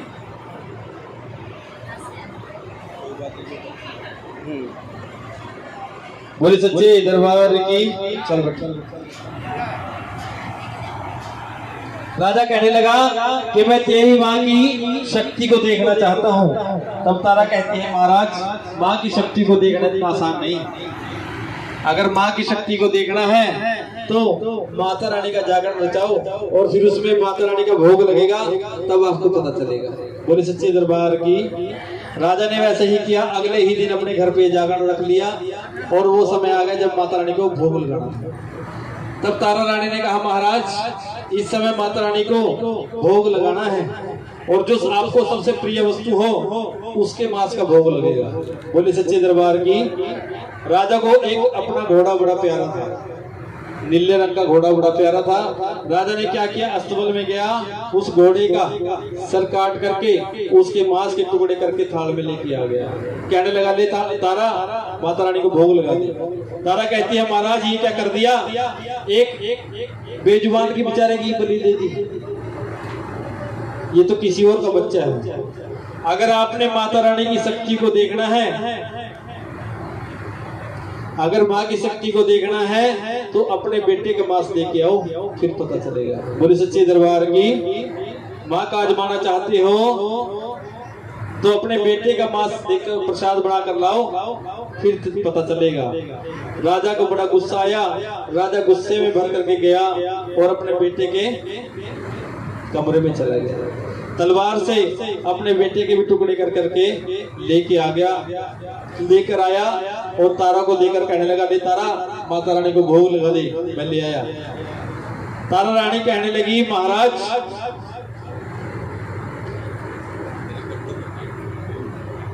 माता रानी को भोग कच्चे मांस की थोड़ी लगेगा, इसको पकाना भी पड़ेगा। तब राजा कहता है कि रानी मेरा काम था लेके आना, पकाने का काम होता है औरतों का, तो अब तुझे पकाना पड़ेगा। मैं तो अपने बेटे को जैसे कैसे करके रोके काट के ले आया। अब मैं तुझे भी देखना चाहता हूँ कि तेरे दिल में क्या है, कि तुझे ही पकाना होगा और तुझे पकाना होगा ऐसी अग्नि पे जो ना किसी लकड़ी से जगेगी, ना किसी गोहे से, ना गैस से, किसी से भी। कि अगर तेरी माँ में शक्ति है ना, कोई ऐसी अग्नि जगा जिसमें किसी भी चीज का कोई इस्तेमाल ना हो और अग्नि जल जाए, ऐसा तो हो नहीं सकता। और दूसरी बात, उस अग्नि पे ना तो कोई चूल्हा रखा जाएगा, चूल्हा बनाया जाएगा, उस अग्नि पे तूने अपने पैरों का चूल्हा बना करके अपने पैरों के ऊपर बर्तन को रख के फिर प्रसाद को पकाना है। बोले सच्चे दरबार की। ऐसा हो सकता है? पहली बात तो अग्नि ऐसी के बिना किसी चीज के जले, दूसरी के ऐसी के जिसके पास में पाँव का चूल्हा बनाया जा सके, तो फिर वो तो पाँव को जला देंगे। तब उस तारा रानी ने माता रानी से निवेदन किया कि महारानी मैं बड़े धर्म संकट में फंसी, मुझे यहाँ से निकालो। जब तारा रानी ने माता को ध्यान किया तो माता रानी पृथ्वी को फाड़ करके अग्नि रूप में प्रज्वलित होगी, ज्वाला के रूप में सामने आ गई। बोले सच्चे दरबार की। जब ज्वाला के रूप में सामने आई तो तारा रानी ने अपने पाँव का चूल्हा बनाया, बर्तन रखा, उस मांस को पका दिया। पकाने के बाद राजा से कहा महाराज 5 थाल लेकर के आओ और माता रानी को भोग लगाना है। महाराज कहने लगे वे 5 थाल किस लिए, वे माता को भोग लगाने की थाल बहुत है। तब तारा कहती है नहीं महाराज, एक थाल मेरी माँ के लिए, एक थाल तेरे बेटे के लिए, एक थाल तेरे घोड़े के लिए, एक थाल तेरे लिए और एक थाल मेरे लिए। बोले सच्चे दरबार की। राजा दौड़ा गया, 5 थाल लेकर के आया, 5 थालों में प्रसाद लगाया गया। राजा ने प्रसाद को उठा करके महारानी के चरणों में ले गया और कहते हैं कि सबने देखा माँ का जलवा और थाल से रुमाल हटाया तो बन गया गर्मा गर्म, गर्मा गर्मा लोई हो कड़ी चावल में। बोले सच्चे दरबार की। दूसरा थाल उठाया, उठाकर कहाँ गया, तबेले में चला गया और कहते हैं कि घोड़ा चलता है होले होले और थाल से रुमाल हटाया तो बन गए छोले छोले। और घोड़ा क्या खाता है जी, घोड़ा क्या खाता है जी, चने है ना, जितने मर्जी खिला दो, आप नहीं खाते। हाँ, तो घोड़े का नाम क्यों है? बोले सच्चे दरबार की। तीसरा थाल उठाया, उठा करके कहाँ गया, अपने बेटे के कमरे की तरफ चल दिया। कमरे की तरफ चलते गया तो दूर से ये आवाज लगाई, बेटा सुंदर, बेटा सुंदर। इतनी आवाज लगाई, कमरे से निकल करके उसके बेटा उसके सामने आ गया। बेटे को सामने देख करके उस थाल की तरफ देखा कि इस थाल में मैं इसलिए तो मांस ले रखा हूँ, ये सामने से कहां से आ गया। बेटे को देख करके, क्योंकि दिल तो उसका भी दुखा हुआ था, बेटे को देख करके थाल हाथ से छूट गया और उस थाल को छोड़ करके दौड़ के अपने बेटे को बाहों में भर लिया, सीने से लगा लिया। उस बेटे से पूछने लगा, बेटे तू कहां से आ गया, क्योंकि तुझको तो मैंने काट दिया था, तू कहां से आ गया। बेटा कहने लगा कि पिताजी मैं तो अपने कमरे से ही आया हूँ, अपने बिस्तर पे सोया हुआ था, मैं बड़ा प्यारा सपना देख रहा था, आपने मेरा सपना खराब कर दिया। सपने में मुझे परियां झूला झुला रही थी और मैं मजे से झूला झूल रहा था, आपने एक वैसी आवाज लगाई, मेरा सारा सपना तोड़वा दिया। उस राजा ने तुरंत अपने बेटे को गोद में उठाया और वो बेटे को गोद में उठा करके कहाँ पहुंच गया, माँ के दरबार में पहुंच गया और तारा रानी से अपने इस कर्म के लिए क्षमा मांगने लगा। कहने लगा, तारा रानी मैं तुझसे माफी मांगता हूँ, तेरी माँ से माफी मांगता हूँ, मुझे माफ कर दे, मेरे से जो पाप हुआ है उसके प्रायश्चित के लिए तू मुझे बता मैं क्या करूं। तारा कहती है कि महाराज आप क्या करोगे, सब कुछ करने वाली माता रानी है, आप कुछ नहीं कर सकते। लेकिन राजा कहता है कि नहीं तारा, ऐसा ना कर, क्योंकि मैंने बड़ा पाप कर दिया माँ की शक्ति पे शक करके और तेरी भक्ति पे शक करके, कुछ तो बता जिससे मेरा पाप कम हो जाए। तब तारा ने कहा कि महाराज आप नगर के बाहर माता का एक मंदिर बनवा दो और महारानी की वहां पे प्रतिमा स्थापित करा दो, ताकि नगर के सभी जो किसी भी वर्ण के किसी भी जाति के मनुष्य इंसान है वो सभी आकर उस मंदिर में मत्था टेकेंगे तो वो खुश होंगे कि महाराज ने बड़ा अच्छा किया, मंदिर बना दिया। ऐसे आपको आशीष देंगे तो आपका जो पाप किया है ना आपका, वो आहिस्ता आहिस्ता आहिस्ता खत्म हो जाएगा। तो राजा ने वैसा ही किया, नगर के बाहर माता रानी का भव्य मंदिर बना दिया और भव्य मंदिर बना करके वहां पर सभी नगरवासियों ने माता रानी के दर्शन किए और सभी इकट्ठा होकर क्या कह रहे हैं जी, सभी जने खड़े हो जाओ, बोले सच्चे दरबार की, बस अब आपको प्रसाद देंगे, बोले सच्चे दरबार की जय, बोले सच्चे दरबार की।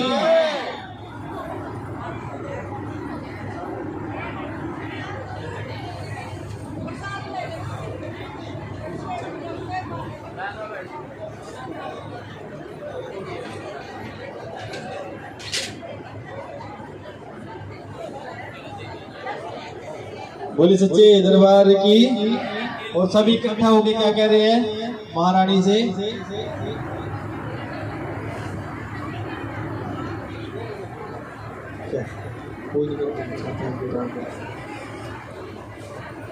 कह रहे हैं दिल दिया है जान भी देंगे है मैया तेरे लिए, दिल दिया है जान भी देंगे है मैया तेरे लिए, हर कर्म अपना करेंगे, हर कर्म अपना करेंगे ऐ मैया तेरे लिए, दिल दिया है जान भी देंगे ऐ मैया तेरे लिए। बोली सच्चे दरबार की। जब मंदिर बन गया, तारा रानी राजा माता रानी के सामने खड़े थे, माता रानी प्रकट हुई। माता रानी ने कहा, तारा मैं तेरी भक्ति से बड़ी प्रसन्न हूँ, तू जो चाहे मांग ले। तारा रानी कहती है कि महारानी आपकी कृपा से मुझे आपका आशीर्वाद मिला हुआ है, मैं और क्या मांगू, मुझे और कुछ भी मांगने की इच्छा नहीं। तब माँ कहती है कि नहीं कुछ तो मांग, मैं आई हूँ तो कुछ दे के जाऊंगी। तब तारा रानी कहती है कि माँ अगर आपने मुझे कुछ देना ही है तो कुछ ऐसा कर दो कि आपके नाम के साथ मेरा नाम जुड़ जाए। जहां भी कहीं आपका नाम हो वहां मेरा नाम भी आपके साथ आए। तब महारानी ने उस तारा को आशीर्वाद दिया कि तारा, मैं तुझे आशीर्वाद देती हूँ, तुझे ये वचन देती हूँ कि आज के बाद जब तक सृष्टि रहेगी और जब तक माता रानी के जागरण होंगे, जहाँ भी कहीं माँ के रात्रि जागरण होंगे, जब तक उस जागरण में तारा और रुक्मण की पावन कथा कहीं और सुनाई नहीं जाएगी, तब तक उस जागरण को मैं स्वीकार नहीं करूंगी। इसीलिए तभी से यह रीत चली आ रही है कि जहाँ भी माता रानी का जागरण होता है वहाँ पर तारा और रुक्मण की पावन कथा जरूर कही जाती है, सुनाई जाती है। जो कहते हैं उनका भी भला होता है और माता रानी जो सुनता है उनका भी बहुत बहुत भला करती है। बोले सच्चे दरबार की।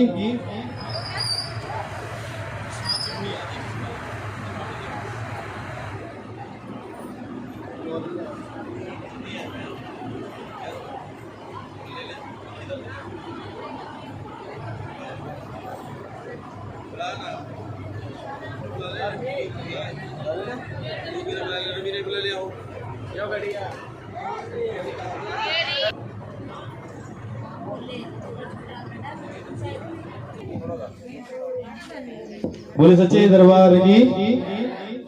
लहर लहर लहराए चुनरिया, लहर लहर लहराए, लहर लहर लहराए चुनरिया, लहर लहर लहराए, तारों जड़ी लाल चुनरिया, लहर लहर लहराए, तारों जड़ी लाल चुनरिया, लहर लहर लहराए। जिधर जिधर लहराए चुनरिया, जिधर जिधर लहराए चुनरिया, ठंडक बढ़ती जाए जाए, लहर लहर लहराए चुनरिया, लहर लहर लहराए।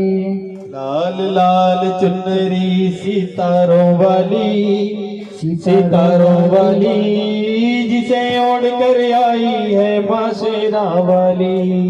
लाल लाल चुनरी सितारों वाली, सितारों वाली, वो जिसे ओढ़ कर आई है माँ शेरा वाली। जिसको ब्रह्मा ने बनाया, जिसको विष्णु ने सजाया, जिसको ब्रह्मा ने बनाया, जिसको विष्णु ने सजाया, जिसको भोले ने रंग में रंगी डाली। लाल लाल चुनरी सितारों वाली, सितारों वाली, जिसे ओढ़ कर आई है माँ शेरा वाली, जिसे ओढ़ कर आई है माँ शेरा वाली। बोली सच्चे दरबार की।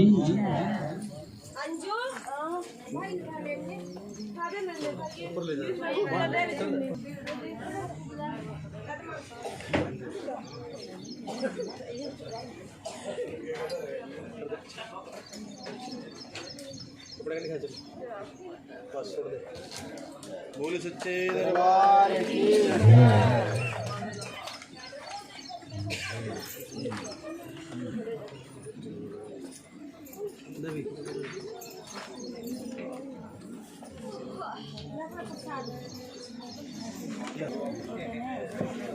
जयकारा शेरा वाली जी का। बोल साचे दरबार की, दरबार की। भोर भई दिन चढ़ गया मेरी अम्बे, भोर भई दिन चढ़ गया मेरी अम्बे, हो रही जय जय कर मंदिर विच आरती जय माँ पहाड़ों वाली, आरती जय माँ हे मालाटा वाली, आरती जय माँ। काहे की मैया तेरी आरती बनावा, काहे की मैया तेरी आरती बनावा, काहे की मैया तेरी आरती बनावा, काहे की मैया तेरी आरती बनावा। काहे दीपावा विच बाती मंदिर विच आरती जय माँ हे मालाटा वाली, आरती जय माँ पहाड़ा वाली, आरती जय माँ। सर्व सुन तेरी आरती बना सर्व सोने दी तेरी आरती बनावा अगर कपूर पावा बाती मंदिर विच आरती जय मां हे मां जोता वाली आरती जय मां हे मां पिंडी रानी आरती जय मां हे दरबारा वाली आरती जय मां कोने सुहागन दीवा बालिया मेरी मैया कोने सुहागन दीवा बालिया मेरी मैया कोने सुहागन दीवा बालिया मेरी मैया कोने सुहागन दीवा बालिया मेरी मैया कोने जागेगा सारी रात मंदिर विच आरती जय मां हे पहाड़ा वाली आरती जय मां हो सर्व सुहागन दीवा बालिया मेरी मैया सर्व सुहागन दीवा बालिया मेरी मैया सर्व सुहागन दीवा बालिया मेरी मैया सर्व सुहागन दीवा बालिया मेरी मैया जोत जागेगी सारी रात मंदिर विच आरती जय मां हे पहाड़ा वाली आरती जय मां हे मां जोता वाली आरती जय मां हो जुग जुग जीवे तेरा जम्मू दराजा जुग जुग जीवे तेरा जम्मू दराजा जुग जुग जीवे तेरा जम्मू दराजा युग युग जीवे तेरा जम्मू दराजा जिस तेरा भवन बनाया पहाड़ा विच आरती जय मां हे मां पहाड़ा वाली आरती जय मां हे मां लाटा वाली आरती जय मां हो सिमर चरण तेरा धन यश गावे सिमर चरण तेरा जन यश गावे सिमर चरण तेरा ध्यान यश गावे सिमर चरण तेरा ध्यान यश गावे जो ध्यावे सो यो फल पावे जो ध्यावे सो यो फल पावे रख बाणे दी लाज मंदिर विच आरती जय मां हे मां लाटा वाली आरती जय मां सूहे चोले वाली आरती जय मां हे मां मंदिरा वाली आरती जय मां हो भोर भाई दिन चढ़ गया मेरी अम्बे भोर भई दिन चढ़ गया मेरी अम्बे भोर भाई दिन चढ़ गया मेरी अम्बे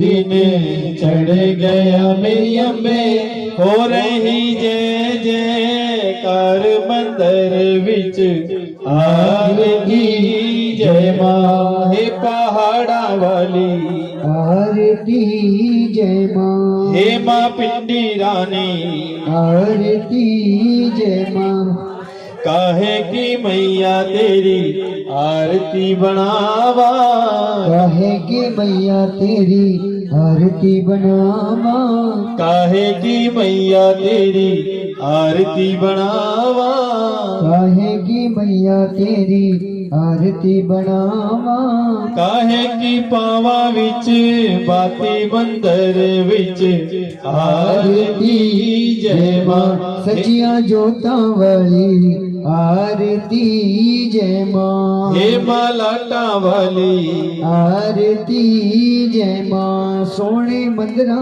वाली आरती जय मां सर्व सोने दी तेरी आरती बनावा, सर्व सोने दी तेरी आरती बनावा। अगर कपूर पावा बाती मंदिर विच, आरती जय मां, हे मां पिंडी रानी, आरती जय मां पहाड़ा वाली, आरती जय मां। कौन सुहागन दीवा बालिया मेरी मैया, कौन सुहागन दीवा बालिया मेरी मैया, कौन सुहागन दीवा बालिया मेरी मैया, कौन सुहागन दीवा बालिया मेरी मैया। कौन जागेगा सारी रात मंदिर विच, आरती जय मां, सूहे चोलिया वाली, आरती जय मां, जगदिया जोता वाली, आरती जय मां। सर्व सुहागन दीवा बालिया मेरी मैया, सर्व सुहागन दीवा बालिया मेरी मैया, सर्व सुहागन दीवा बालिया मेरी मैया, सर्व सुहागन दीवा बालिया मेरी मैया। जोत जागेगी सारी रात मंदिर विच, आरती जय मां, हे पहाड़ा वाली, आरती जय मां हो। जुग जुग जीवे तेरा जमुए दा राजा, युग युग जीवे तेरा जमुए दा राजा, जिस तेरा मंदिर बनाया पहाड़ा विच, आरती जय मां, हे मां लाटा वाली, आरती जय मां, हे मां पहाड़ा वाली, आरती जय मां। सिमर चरण तेरा ध्यान यश गावे, सिमर चरण तेरा ध्यान यश गावे, सिमर चरण तेरा ध्यान यश गावे, सिमर चरण तेरा ध्यान यश गावे। जो ध्यावे सो यो फल पावे, जो ध्यावे सो यो फल पावे। रख बाणे दी लाज मंदिर विच, आरती जय मां, हे पहाड़ा वाली, आरती जय मां, हे मां लाटा वाली, आरती जय मां। भोर भई दिन चढ़ गया मेरी अम्बे, भोर भई दिन चढ़ गया मेरी अम्बे, हो रही जय जयकार मंदिर विच, आरती जय मां, हे मां पहाड़ा वाली, आरती जय मां, हे मां लाटा वाली, आरती जय मां। जयकारा शेरा वाली जी का, बोल साचे दरबार की जय।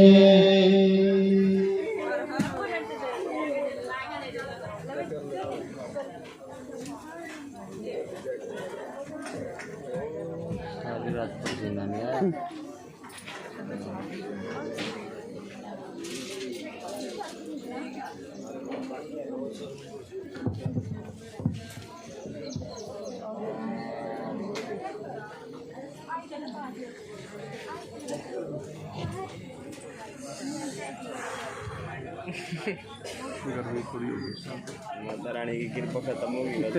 सही बात है, ये बात पक्की है तेरी।